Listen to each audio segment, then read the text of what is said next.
ก็มีสวนนึงว่าบ่ได้ปลูกผักปลูกหญ้าเนาะเด้อใจเป็นบ่มีเฮาก็บ่มีน้ำแม่น้ำสิอาบกันแบบยังยากพอได้อาศัยน้ำเพิ่นฮัดโดยก็เลยแบบย่านเปลืองเด้ว่าจังซี่แบบแม่นแหละเกรงใจเพิ่นเนี่ยแบบอยากอาบน้ำอยากกินน้ำกะเดี๋ยวโหดพักน้ำมันก็สิยากเพราะว่านี่แหละพี่น้องเอ้ยถ้าสมมุติว่าเนาะถ้าสมมุติว่าผู้ใหญ่ใจดีเพิ่นอยากช่วยเรื่องน้ำนี่ก็ยังยากอีกเด้ยากมองได้บ่ติพี่น้องยากตรงที่ว่าลิ้นมันโมเมนต์ขึ้นชื่อของน้องหรือว่าทั้งแม่ของน้องโดยตรงเลยนะเพราะว่าอาศัยเพิ่นอยู่ซื่อๆถ้าว่าเป็นดินของน้องเพิ่นเองแล้วนี่สบายเจาะน้ำเฮาก็แบบบ่ต้องย่านนะนี่เจาะน้ำอันนี้อันเขาสิเฮ็ดเฮือนกับหยังแฮะแม่นเฮ็ดเฮือนนี่ก็ยากอีกทางน้องบ่กล้าเด้อมากินน้ำโดยอยากอ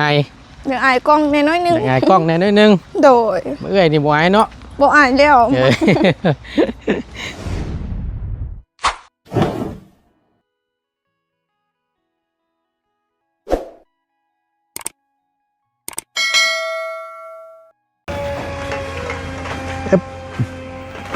โอเคพี่น้องเอ้ยมาต่อกันเนาะล้างถ้วยแล้วให้ล่าเพิ่นกินข้าวบานนี่พี่น้องปึ๊บ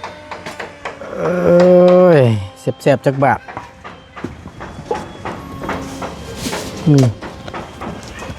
เอาเข้าไปใช้น้ำนะเดินดาวจะไปใช้ไหนห่อไปเอาเข้าไปให้แม่แม่จะอยู่ใช้ล่ะอยู่ให้บ่เพิ่นบ่ฮู้ว่าเป็นน้องสายข่อยน้องชายเจ้าเองผู้นี้บ่เฮียนน่ะโอ้เห็นแต่ผู้น้อยน่ะเนาะน้องบ่ผู้นี้ก็ได้เอามาเอาเข้าไปให้แม่ใช่คือบ่อันนั้นฉะละอันลาบคือบ่แบ่งไปให้เรานำนี่ได้อยู่เพราะว่าเมื่อกี้นี่เด้แบบเราไปสวนเพิ่นคือสิไปเอาแฮงเห็นบ่มีคนอีกผู้นึงซื้อลาบกันใครอยู่สั่นคำว่านั่นน่ะโอ้ไปเอาแฮงกันคิดว่าเราอันนั้นนะไปลูกไผ่ของแม่เฒ่าเป็นลูกไผ่ของแม่เฒ่านี่โดยแม่เฒ่าแบบที่ดินที่เฮือนจะปลูกอยู่นี่บ่อ๋อลูกไผ่ของโอ้ยไม่ตู้เราอยู่บ่ได้เนาะพี่น้องเอ้ยคือสิอยู่เพราะว่าต้องเอาล้านเป็นเอาลานเพิ่นแล้วใจดีเลยพี่น้องเอ้ยเห็น FC ก็คอมเมนต์มาอยู่ถ้าว่าเราโอ้ยแบ่งกายให้กับสาธุแล้วว่าซะโอเคเอากินข้าวกินน้ำไม่ยั้งหัวยั้งอันนี้เฮ้ย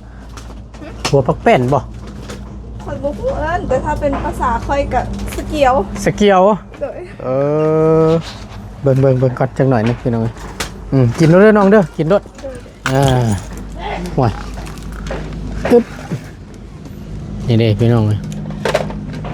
หอมบ่กินมันออกหอมบ่โดยแบบเฮาตำกับมักพริกจังซี่แซ่บมันแซ่บนี่ไม่นี่เดี๋ยวเสียงเจ้าคอยซะอันนี้บ่เปิ่นขั้นชมปักนะเปิ่นเคยขั้นชมปักแม่นอันนี้อยู่บ่บ่ฮู้ติแต่เป็นหัวได้นะพี่น้อง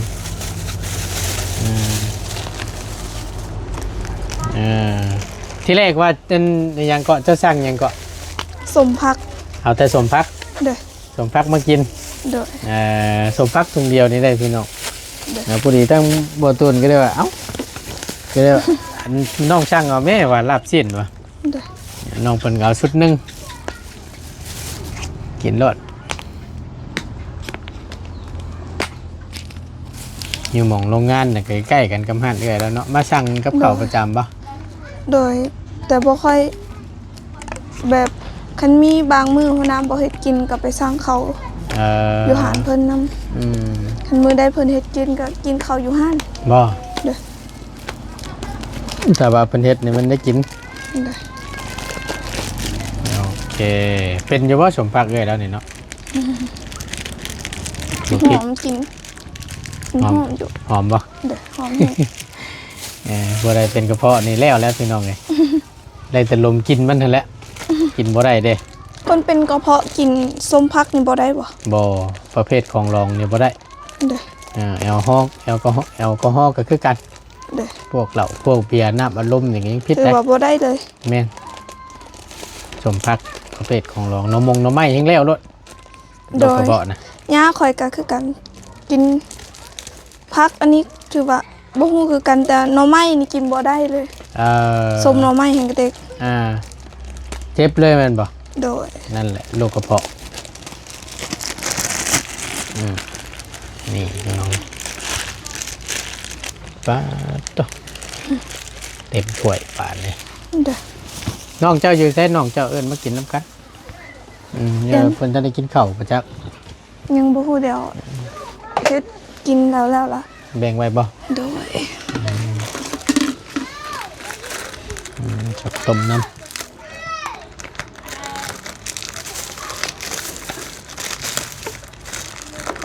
เข็นคือแม่ข่อยก็แบบคือกับลูกไผ่เพิ่นนั่นแหละแบบขึ้นไปสวนเฮือนเพิ่นนี่ได้กินของแซ่บ บ่ เด้อก ลับไปเพื่อนเพิ่นนี่บ่ เด้อ ไปซอยเวียกเพิ่นแล้วไปซื้อกับข้าวมาสู่กิน โดยแบบไปเอาแห้งน้ำแน่บางเทื่อเพิ่นก็จ้างเฮาจังซี่แบบเพิ่นก็สิคือซื้อของกินแบบของแซ่บจังซี่ค่อยกับหมู่ค่อยตะกี้หันผู้อยู่เฮือนหลังนี้หันแต่เดี๋ยวนี้เราเอาผัวแล้ว บ่ มักไปแห้ง ไปเอาแห้งกันนะ เด้อ ไปซอยเพิ่นนะ โดยบางเทื่อก็ไปหับจ้างกันเพิ่นบอกว่ามื้ออื่นไปสวนค่อยเด้อดีใจโลดค่อยกับหมู่ค่อยหั่น อุ่นใจเลย เด้อ จังได๋ก็ได้กินแซ่บแล้วว่าติ เด้อ กันแนวมันแหละบ่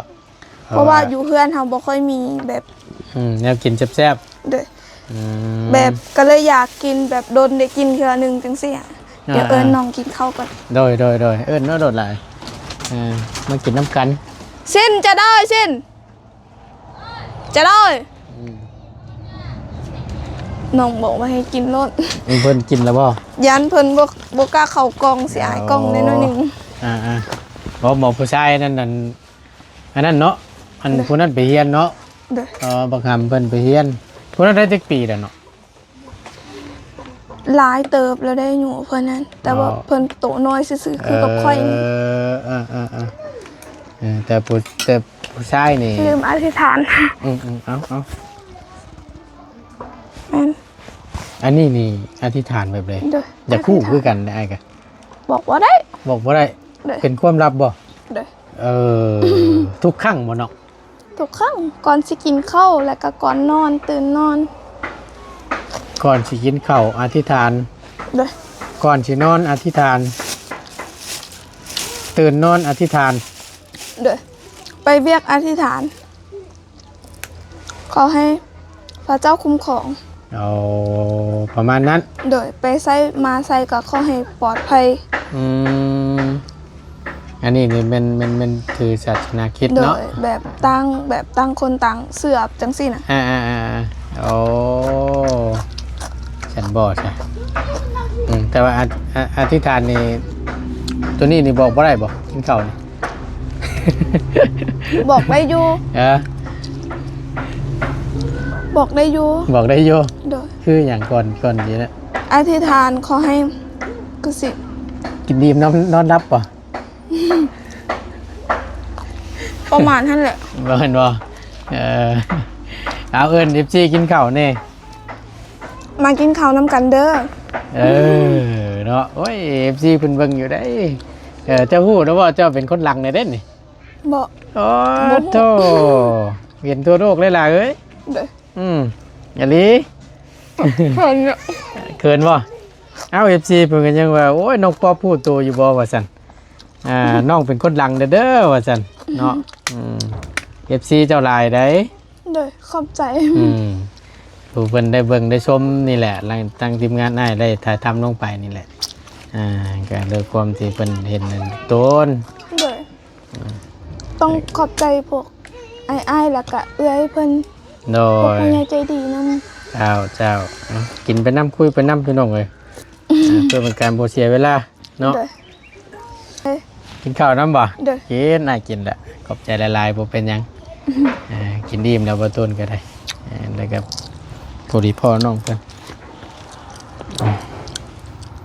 ทางเบาไล่เบาแก้วพี่น้องเอ้ยบ่ฮู้ว่าเพิ่นสิมาบ่ เด้อ ทางสองคนเพิ่นก็ยังบ่เคยจักเทื่อว่าซั่น สมพ่อข่อยเลยบ่ค่อยจื้อนะบอกเพิ่นหลาย เพิ่นก็บ่กับทีมงานเดียวกันนะบ่ไล่ก็ได้แต่เพิ่นน่ะก็ขึ้นมานี้ก็บ่ได้ขึ้นมาโดนเติบแหละเฉพาะจังว่าบ่ค่อยเห็นติ บ่เคยเห็นแล้วก็บ่ค่อยจื้อหน้าเนี่ย จำได้อยู่บ่ไอ้นี่ ได้ จำได้อยู่เนาะโอเค ได้ พร้อมทางก็อย่าลืมเด้อ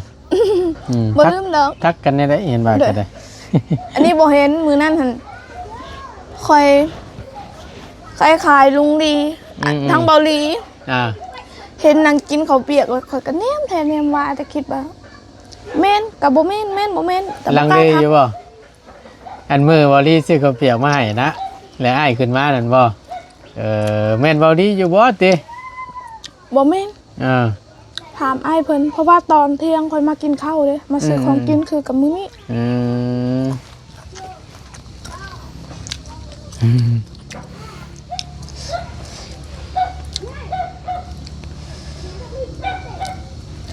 อยากทักอยู่แต่ย่านพิษคน ดีที่บ่ได้ทักกันทักว่าพิษคนนี่ดีอยากทักอยู่แต่บ่กะด้วย ก็เลยฟังเบิ่งก่อนว่าติด้วย งานเดียวกันอ้ายเพิ่นมานี่ก็เลยถามว่าอ้ายบ่นั่งกินข้าวเปียกเห็นอยู่ห้านมื้อนี้เพิ่นบอกว่าบ่แม่น ไผสันนัง ทางเบาหลี อ๋อแต่มื้อนี้หันยังบ่ทันเห็นอายเถืออายบ่ได้เอิ้นได้ถือว่าแล้ว มื้อนี้เห็นบ่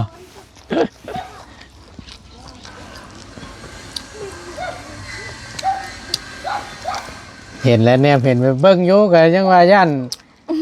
ว่าอันนั่นทักผิดคนอยู่หั่นน่ะก็ได้เบิ่งคักๆก่อนนะว่าเบิ่งคักๆแม่นน้องป๊อปเด้อโอ้ยเอิ้นเพิ่นมากินข้าวก่อนว่ะก็ได้ว่ากำลังสิมากินข้าวอยู่เพื่อนว่าซั่นพี่น้องเด้อก็เลยดีละเป็นก็ดีคือกันว่าพอได้มาสู่ทั้งน้องทั้งแม่กินน้ำกันว่ะแม่เพราะว่าไปส่งแห้งว่าซั่นไปส่งแห้งลูกไผ่ของแม่ตู้ที่ดินนี้เนาะปลูกมันบ่ล่ะเด้อมีแต่สวนมันเบิดสวนหลายเนาะปลูกมันเป็นน้อง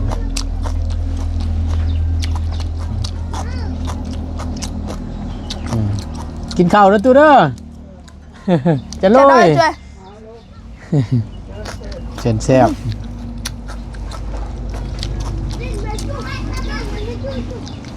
ตะกี้หันกันทางพอเท่าหันอยู่สวนเพิ่นหลายแฮงอยู่ไสก็สวนเพิ่นเด้อยู่บ้านสะเดิงก็มีที่ของเพิ่นนะแบบข่อยก็บ่ฮู้คือกันจักที่เพิ่นหรือว่าที่เป็นของอยู่บ้านหันข่อยก็ยังบ่ฮู้แบบอยู่หันก็มีเป็นสวนมันกว้างแฮงข้างในลิซ่าน้องเอ้ยเด้อ มันก็สิเป็นของเพิ่นนั่นแหละใช่คำว่านั่นน่ะเด้อตะกี้เนาะคือว่านั่นแหละปีกายนี่แหละ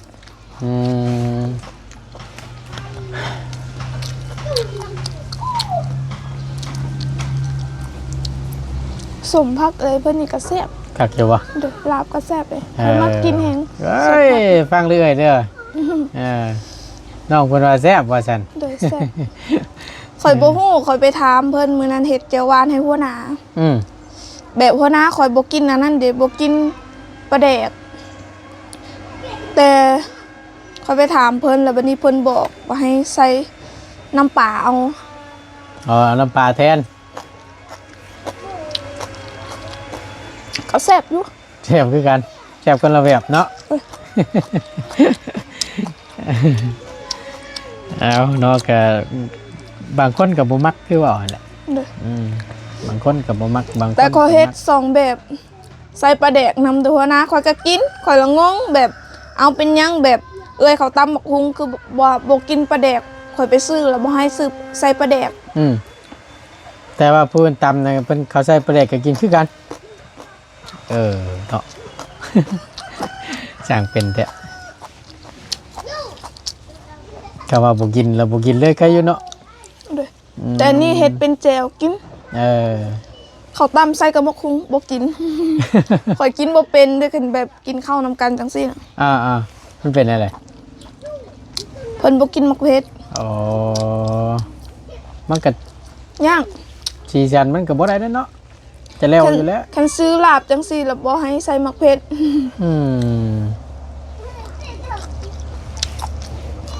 บ่ใส่มักเผ็ดมันก็บ่แซ่บแหล้ว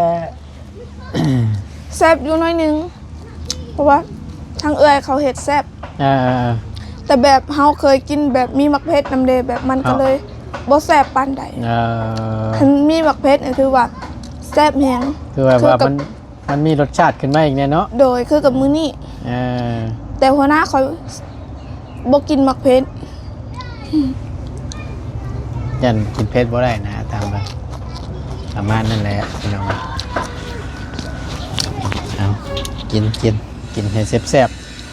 ๆถือว่าก็ได้กินดุอยู่บ่ลำได้กินลาบดุอยู่บ่ทั้งมื้อนั้นหั่นเป็นลุงยังเอามาให้ลุงเฮิมบ่เพิ่นซื้อมาฝากด้วยแล้วก็ได้กินของไอ้มื้อนี้ถือเป็นครั้งที่2นี้ส่วนลายก็มีแต่ซื้อสมพักหรือปิ้งยังไปกินเนาะมันก็อีกราคานึงพี่น้องสมพักนี่ก็ทง10,000เนาะแล้วขายนี่ก็ได้แล้วก็ปิ้งจำไม่15จังซี่มันก็พอไงครับกับประหยัดเอาแหละเนาะประหยัดเอาชื่อกินพอมันไอ้นี่แหละ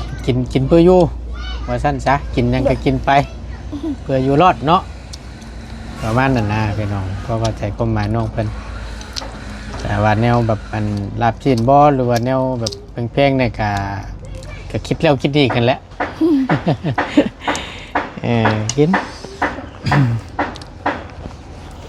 ย่ำใดพ่อย่ำใดมีแต่คำกับคำบ่ตูนก็ได้น้องเพิ่นเลิกเวียกเด้พี่น้องเลิกเวียก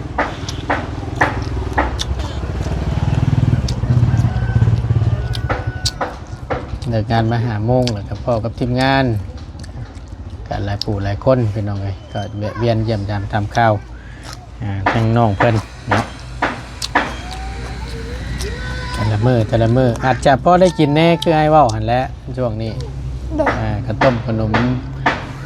นมมีกับข้าวกับน้ำแวะเวียนมากับพอได้โยของฝากของต้อนเมื่อวานนี้ทางเบาหลีเพิ่นซื้อไข่มาฝากบ่เพิ่นสิเมื่อพอได้กินกับอันนั้นมีน้ำ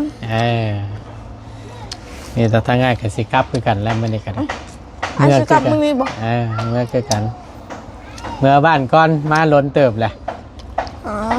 ไอซิมาอีก1 โดนบ่กะพุ่นแล้วเมื่อเคลียร์เวียกเคลียร์งานทางบ้านแล้วก่อนโดยเมื่อปั่นกันนะฝนตกคณะขาดน้ำโมยูให้หน้าเลย ให้มาแต่วันที่11 อัน21พุ่น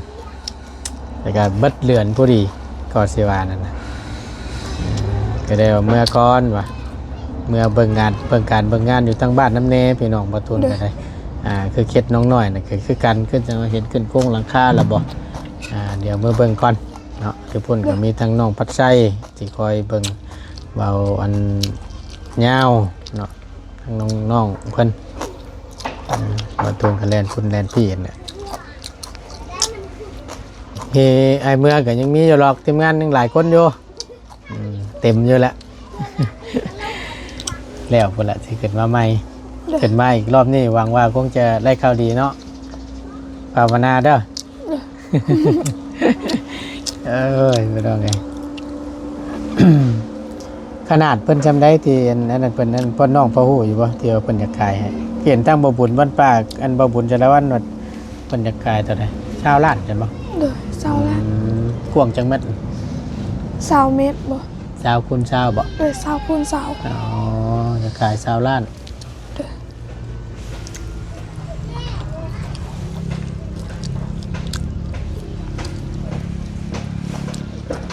ถือว่าพอดีบวกไปบวกถือกเนาะกำลังดีพี่น้องเลย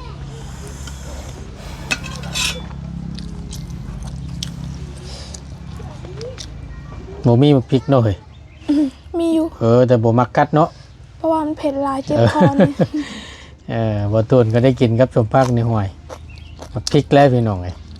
กัดใจ เลยดู ถึงพอแล้วสันเนาะดีละโบเฟสน้ำปันไดแหละมันจังโบแพ้กระเพาะโบแพ้โรคกระเพาะเฮาโบแพ้ท้องแพ้ใส่ ทางบาลีเป็นคนเอามาให้ ปลูกอยู่บ้านน้องกะ บ่มีสวน หนูมีสวนเรามีสวนนึงว่าพอได้ปลูกผักปลูกหญ้าเนาะ เด้อใจเป็นบ่มีเฮาก็บ่มีน้ำแน่ น้ำสิอาบกันแบบยังยาก พอได้อาศัยน้ำเพิ่นฮัด โดยก็เลยแบบย่านเปลืองเด้ว่าจังซี่แบบ แม่นแหละ เกรงใจเพิ่นเนี่ยแบบอยากอาบน้ำอยากกินน้ำกะเดี๋ยวโหดพักน้ำมันก็สิยาก เพราะว่านี่แหละพี่น้องเอ้ยถ้าสมมติว่าเนาะถ้าสมมติว่าผู้ใหญ่ใจดีเพิ่นอยากช่วยเรื่องน้ำนี่ก็ยังยากอีกเด้ยากมองใดบ่ติพี่น้องยากตรงที่ว่าลิ้นมันโมเมนต์ขึ้นชื่อของน้องหรือว่าทั้งแม่ของน้องโดยตรงเลยนะ เพราะว่าอาศัยเพิ่นอยู่ซื่อๆถ้าว่าเป็นดินของน้องเพิ่นเองแล้วนี่ สบายนะ สบายเจาะน้ำเฮาก็แบบบ่ต้องย่านนะนี่เจาะ อัน น้ำ นี้อันเขาสิเฮ็ดเฮือนกับอย่างแฮะ แม่นเฮ็ดเทือนนี่ก็ยากอีก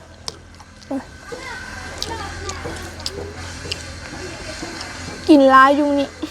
หลายบ่ เด้อ กินแล้วนะ เพราะว่าเขาเศร้าก็บ่ได้กิน เช้านี่จ้ะบ่เป็นลมบ่เฮ้ย ตามืด ตามืดไป โดย โอ้ยเนาะโคตรโทษหรอก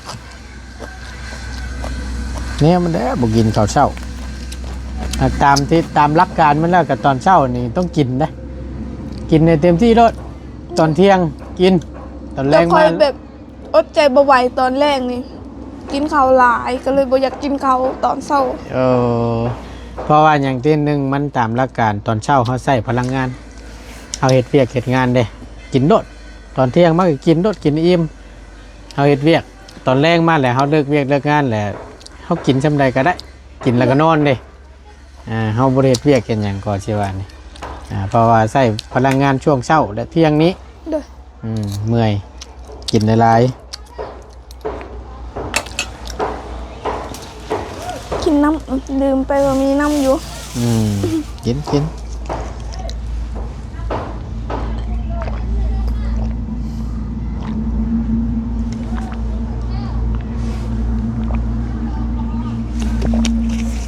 ิ่มแล้ว เรียบร้อยแล้ว เด้อ ปันให้น้องก่อนหน่อยหนึง เก็บไว้ปิดไว้จ้ะแบ่งไปนะ สิเอาไปให้อันนั้นเอาไปให้น้าบ่าวกินน้ อ่า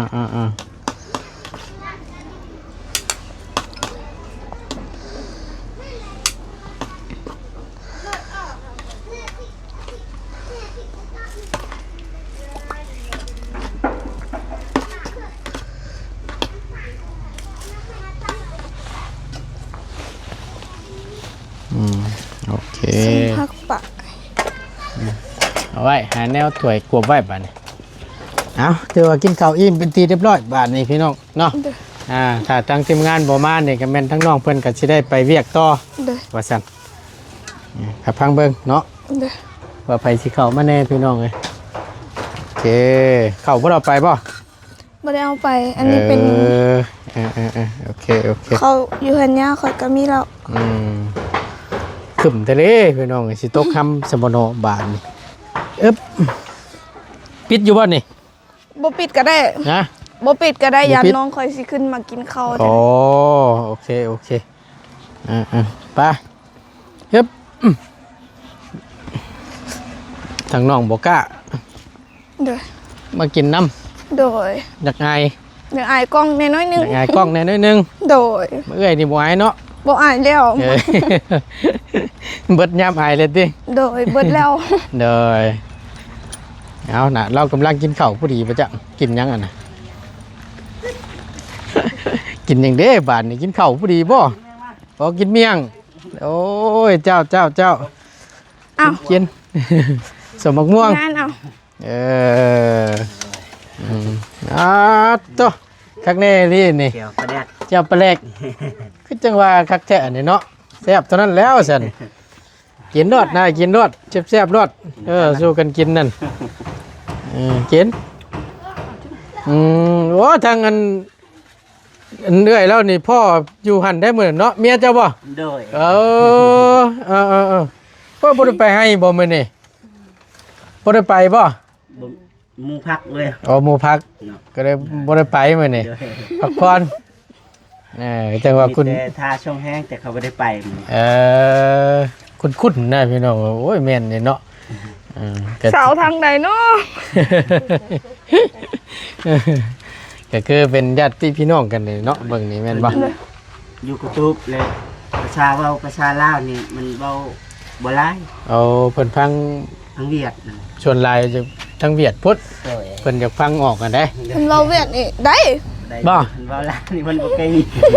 ภาษาลาวนี่สิบ่ปานใด โดย ไอ้เนาะเป็นแท้อันนี้ แต่นี่อีกอย่างหนึงไปเวียดอะพอได้อาศัยเพิ่นไป บ่บ่ได้เพิ่นอาศัยเป็นล่ามให้ โดย บ่ได้แปลให้เนาะ โดย อืม ทางน้าสาวคนนี้เก่งเลย ว่าโอ้อัน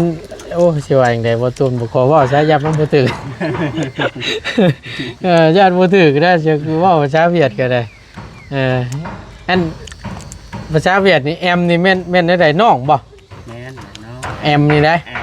อัน ถ้าสมมุติว่าอ้ายเด้เพิ่นเอิ้นได้ภาษาเวียด อัน อัน อย่า อันนี่มันอ้าย ไอ้ สิว่าแก่นๆทั้งนั้น ประชาลาวอ่ะแล้วประชาเวียดอะอย่าย ะ อย่า โอ้นี่แหละก็จังเว้าอยู่พี่น้องเอ้ยเพราะถ้าว่าเพิ่นว่าสมมุติว่าไปทางภาษาเวียดนี่ยกให้เพิ่นเลย เก่งแม่นบ่เว้าไล่เนาะ เว้าได้อยู่ มันอยู่ใกล้เวียด ใกล้ แต่ภาษาลาวนี่มันบ่เก่ง บ่ปานใด โดย อ้ายนี่แหละสอน ถ้าง่ายแหละสอนให้ เฮ็ดได้ฉันเนาะเอากินพี่น้องเอ้ยไปบัดนี้ทั้งบ่ตูนขอตัวก่อนล่ำลาก่อนบัดนี้มีแต่ว่าสิเดิ กิ น นข้าวกันเด้ กินแล้วเฮากินเรียบร้อยแล้วขอบใจหลายๆมีแต่สิเดินทางกลับก่อนบัดนี้ทั้งบ่ตูนก็ได้เนาะ โดย อยู่ดีมีแฮงล่ำลาเลยเด้อ